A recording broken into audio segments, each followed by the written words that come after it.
Kimberly Turner from cookingwithkimberly.com, and today I'm going to show you how to cook a shrimp and squid seafood gumbo.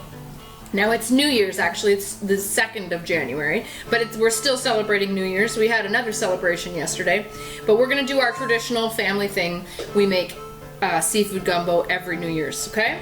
So I'm going to start with, Mom's chopping up some vegetables for me, which we won't need for a while. Our roux is what's going to take the longest time of this whole entire soup. The roux is a thickener. It's also going to be a way to flavor your soup. Now, if you do a very blonde roux, which is you don't take the roux very far and very dark, you don't cook it too long, it has much less flavor and a lot less color. Now, I take it to like a dark chocolate color. It almost looks like it's burnt, okay? And during the time while you're making the roux, you can't really leave it. It needs to constantly be stirred. Now, this is going to take between 30 and 40 minutes at least to make a proper roux. So let's get started with this roux. I have a large pot on my stovetop. It's on a medium-high heat. I need it on a high heat, okay, right now to get things melted and going. As your roux starts going, you're going to be probably turning down the heat some because you need to let this cook properly. I'm going to put a couple tablespoons of olive oil in here. I'm also going to use butter. The olive oil is going to increase the smoke point of the butter because we are going to take this pretty far and pretty long. So in goes butter. I'm saying probably a half a cup of butter because I'm making a lot of gumbo, a lot of big soup, and I want to make sure I have enough roux to thicken this soup and flavor it. We're going to sprinkle this flour on top. You want to make sure you have no lumps. If you have lumps, get a whisk out immediately and start whisking out those lumps, okay? You want roughly equal parts of oil and flour.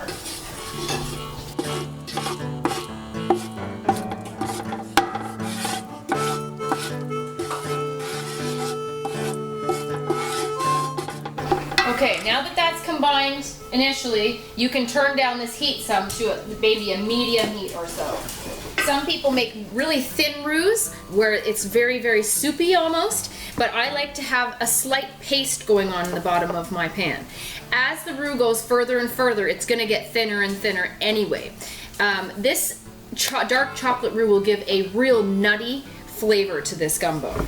So settle yourself in. You're going to be here for a while. They often say you could drink 2 beers or 3 beers in the time that your roux is done. So just hang out, talk, watch a movie.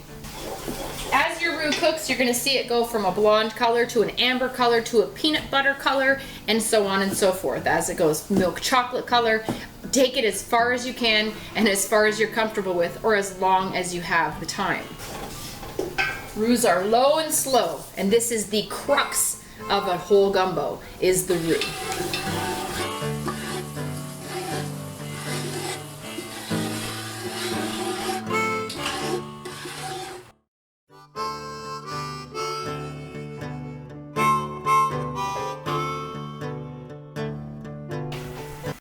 Okay, this roux took a long time. I let it go low and slow. We've been hanging out, Mom and I had the time today, so why not, right?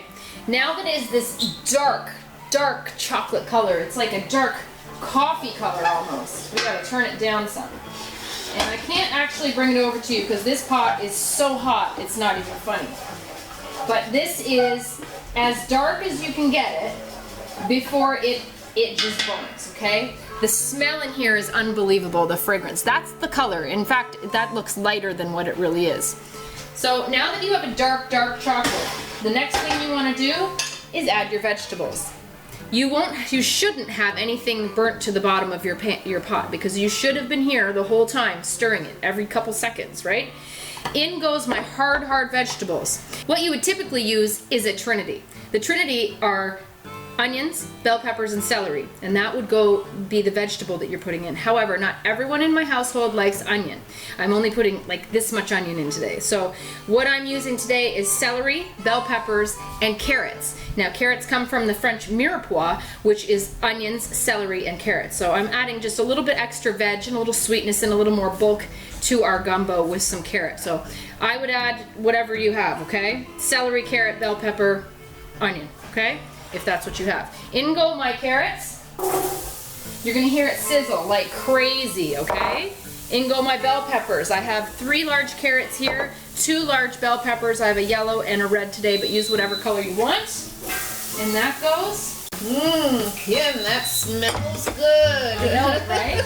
Stir that up. Isn't that amazing? You want these vegetables all coated in this hot roux. Okay? Look at that.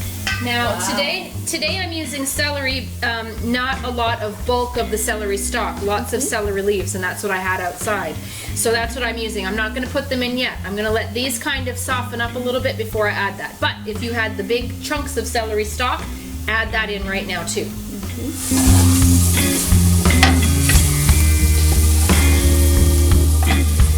So here's what you've got basically, are your hard vegetables coated in this dark paste, the roux. Oh, and this, it looks beautiful. It smells like heaven in here. So let that go. I would put that back down to like a medium heat, and I would let that go until those soften up a bit. Then I'm gonna add my celery, that's, you know, a lot of the leafy celery, and that tiny bit of onion that we've got. Okay?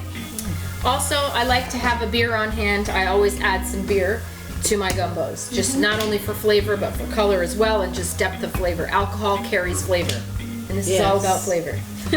Also, I have 3 nice big farmer sausage. This is a smoked pork sausage. It's wonderful. You can use whatever you like.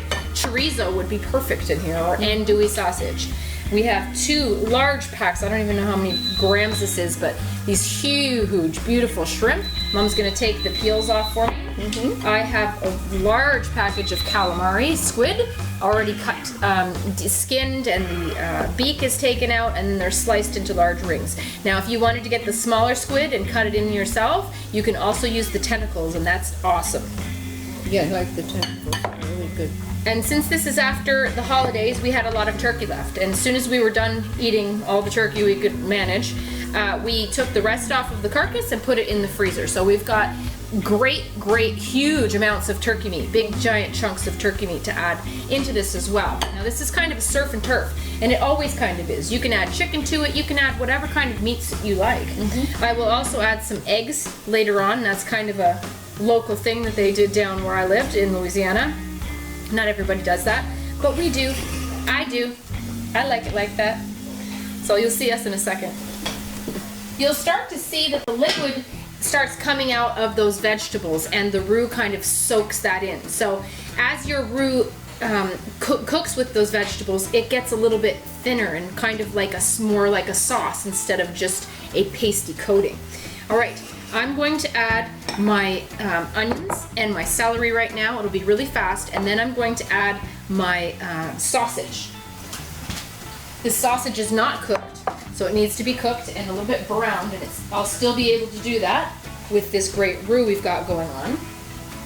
At this point too, I'm also going to add a couple tablespoons of tomato paste. Now you could add about 1/2 cup of tomato puree as you desire, but if you have paste, then that's good too. A couple tablespoons. I'm also going to add a bay leaf. I want that raw tomato pasty kind of flavor to cook out a little bit. All right, once those veggies are softened somewhat, add your any kind of uncooked sausage or meat that you're going to add. You want to cook that through, render some of the fat out into the roux, and go on and get some of that browned up. Now this gumbo just gets layer upon layer of flavor at this point. We're going to add some peppercorns, I don't know, 8 or 10 of them for a large pot like this. I'm adding 1 masquerade pepper, which is a very hot chili pepper. You can use whatever you like, and this is probably all I'm going to use for the whole pot, that little pepper. Just took the stem off. Since the seeds are staying in there, it's going to be especially hot, so we'll have to gauge things as we go once we add all the stock and things and how spicy that is. I'm also going to add about 1/4 teaspoon of thyme. I have dried thyme from my garden, and stir that all through.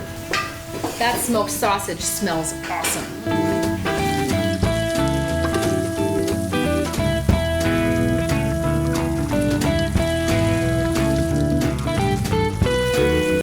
If you see that things start sticking, make sure you're really scraping the bottom so things don't. But if they do, add some alcohol.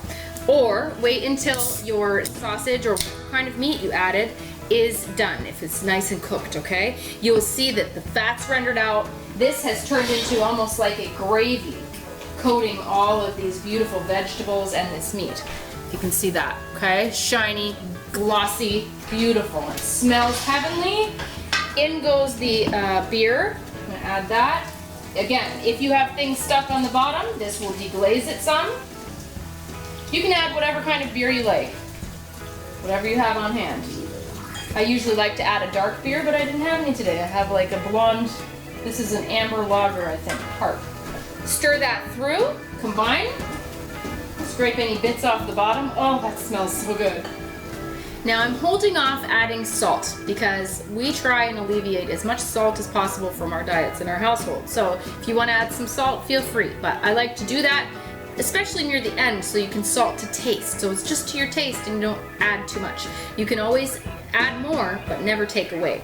I'm also going to add a few shakes of gumbo filet right now, which is actually dried ground sassafras. So you have to sometimes order that special online if you can't find it in your grocery store, but I like to add that. This also I leave on the table when we serve so people can add it as a condiment because some people want a little bit more.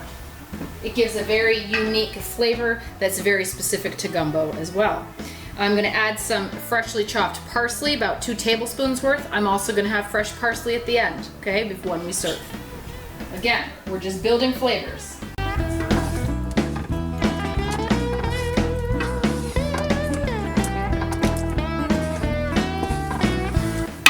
We have like a thick gravy consistency going on here.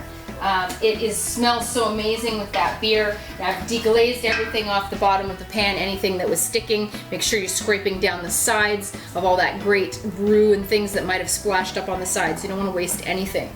Now, you have a couple options here. You can use water if you want to. You can use chicken stock if you want to. You can use any kind of stock. Fish stock is really ideal. Today, I've been actually, for the last few days, I've been brewing a gorgeous turkey stock, okay? So I strained that this morning. It's ready to go in, and I don't know, I probably have, what do you think, Mom, 16 cups worth or so? It's very concentrated down. I've reduced it, so we may have to add a little bit more water. We'll just see what's going on. I want a big pot of gumbo. This is gonna last a few days. Over the next few days, it's gonna be a beautiful lunch and dinner for us. Well, plus it tastes better with age. Yeah, it even tastes better the next day, like Mom said. So here's 8 cups here. Look at this gorgeous stock. And probably another 8 cups or so. This is from our beautiful turkey carcass. Bones and scraps from the veggies. And nearly another 8 cups. I'll probably end up adding a little bit of water as well. Now the proportions aren't really set in stone. Everyone kind of makes their own version of gumbo all throughout Louisiana. In fact, a lot of people down south, period.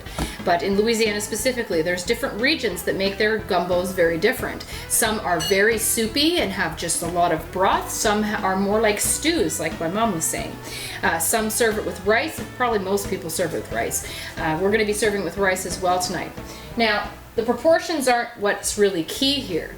What's key here are the flavors, okay? So you make enough of a roux for how large of a pot you think you need. This is a large pot, so you'll see I had at least a cup of roux paste going on throughout the cooking. Add whatever kind of beer you want. If you don't have beer, you could add a little bit of wine if you wanted, if you needed to deglaze the bottom, or add some bourbon. That's pretty Louisiana style, right? You can add a little bit of bourbon, whatever the heck you have on hand. The flavors of the seafood, the little bit of turf, you know, with chicken or pork or some sausage, that's really great. The key also is the right veggies: bell pepper, carrot, celery, onion. Okay, a little bit of garlic if you want, or a lot of garlic if you want. It's going to be a spicy brew, okay? It's a spicy soup. It's on purpose. It's supposed to be spicy. Add as much liquid as you want to make as much soup as you want, okay? So what I'm saying is I want you to make this to your own flavor taste. You're going to taste it and you're going to see if you like it. And you adjust the seasonings as you see fit, or the stock, or if you need a little bit more tomato, or if you, whatever the heck you want, okay? It's up to you and your palate. Down south especially, you can find it really easily, Tony Chachere's seasoning. And I don't have any left, but you can make your own kind of blend. And I'm kind of essentially doing that with the things I'm adding right now. Also, you're gonna wanna add a couple dashes of hot sauce. Louisiana hot sauce, that is. I'm gonna add a little bit of cayenne pepper as well, maybe about 1/4 teaspoon. Again, you can add to, but not take away. Don't make it too spicy for everybody. Make sure you're doing taste tests as you go. And we're gonna let that go. Let those flavors marry. Make sure that the vegetables are nice and soft. We're only gonna add the seafood at the very end. Also, the turkey is already cooked. I don't want to just have this turkey falling apart. I've got nice big chunks as it is. I want to keep that. So since it's already cooked, I'm just going to throw it in the end. It's going to get heated through and get the flavors mixing some. The seafood only takes a few minutes. That goes in at the very end, okay? So anything that needs to be cooked goes in with the veggies, basically. Soften those veggies up. It doesn't take long after the roux is done. The roux is the thing that takes the majority of the time of the gumbo, and it is the absolute essential thing to a gumbo. We're gonna bring this up to a boil and then turn it right down to a simmer. It doesn't need to boil frantically, okay? Let it simmer for maybe, I don't know, 20 minutes or so. Let everything get married in there, and then we'll talk about adding some eggs and then the seafood, and we'll be ready to go. Make sure you're getting your rice ready. Okay, my rice is ready and we're wrapping things up. I'm going to add that turkey meat now to give a nice flavor to everything. That's probably maybe 3 cups, I would say, at least. I'm also gonna add some whole eggs. Now, these are raw. I'm gonna put them in. I want them to be hard boiled. I like my gumbo with 1 hard boiled egg in each bowl. So add however many you need or people feel like they may want. No one else but me eats it like this here, so I'm gonna do 3 for the next few days. Gently put them on the bottom. Those should go for about 15 minutes or so to be hard boiled. Gently stir that through if you have your eggs in there. Now's a good time to start doing a taste test. Make sure it's salty enough, spicy enough, and the whole 9 yards. At the very end, I'm going to let these shrimp and calamari in, and these guys are gonna go for about 5 minutes before we serve. And that's it. Okay, it's seafood time. We have 600 grams of these gorgeous big giant Pacific shrimp. We've left the tail on. And we have 550 grams of these gorgeous calamari rings. Look how big and beautiful they are. In they go. Now the shrimp just need to turn pink and the calamari just needs to be done barely. Now calamari either needs to go for like 1 or 2 minutes or like more than an hour to be tender. In between you have this gummy rubber bandy kind of texture and that's not what we're looking for. So we still want it to be tender.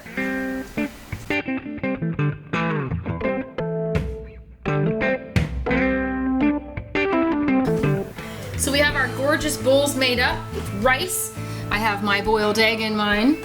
Mom doesn't do the boiled egg, but I do. And gorgeous big giant shrimp, huge rings of calamari. Much bigger than that, that's a small one. But we got sausage and the turkey in here, and we're gonna doctor it up a little bit. I have my own spice rub here. Again, like I said, I make my own. Go ahead, Mommy, if you want some. Yes. A little bit of spice rub. It's got, you know, all that jazz in. I'll put the link at the bottom there for you what you look up. Oh, it smells good. Yeah, and a little bit of gumbo filet. That's what it's for. I like Gumbo. that too. I like this.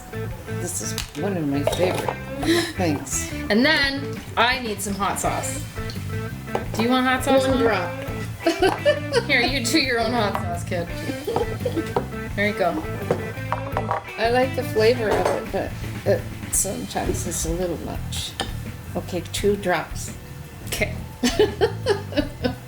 Oh my goodness. Hey, Well- this is supposed to be spicy. Well, it's New Year's. You know, we have to do what we have to do, and if you like that, you should have it. Hey, we're supposed to have fireworks, right? Yes, sir. Might as well have some firecracker in your bowl. All right, let's do it, Mommy. Okay. Let's dig in. It's been an all-day event. Yes, it's Actually, it's been a few-day event because we made the broth so from scratch. beautiful.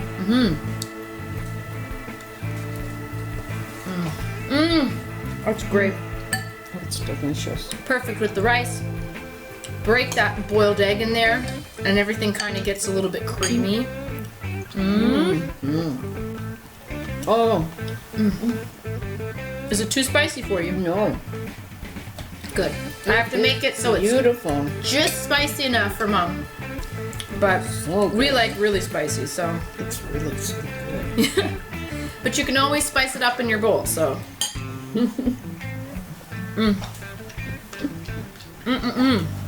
Those calamari are beautiful. And everyone can doctor up their own bowl with as much rice as they want or lack thereof. The rice really soaks up a lot of the spice, so if it's super spicy for you, add some more rice. This is amazing. Good. Oh, the sausage The is farmer so sausage? good. Yes. And the shrimp. Oh, and the calamari. Oh, I love that. I love that. It's so good. Big giant shrimp. Mine doesn't even have a tail on it. That's a good way to use your turkey. And you don't have to do a gumbo with seafood. If someone is allergic to it or you don't enjoy it, you can always just do a turf gumbo or a veggie gumbo. Like do it with chicken or turkey or just vegetables. Right. It's all good. The key is the roux.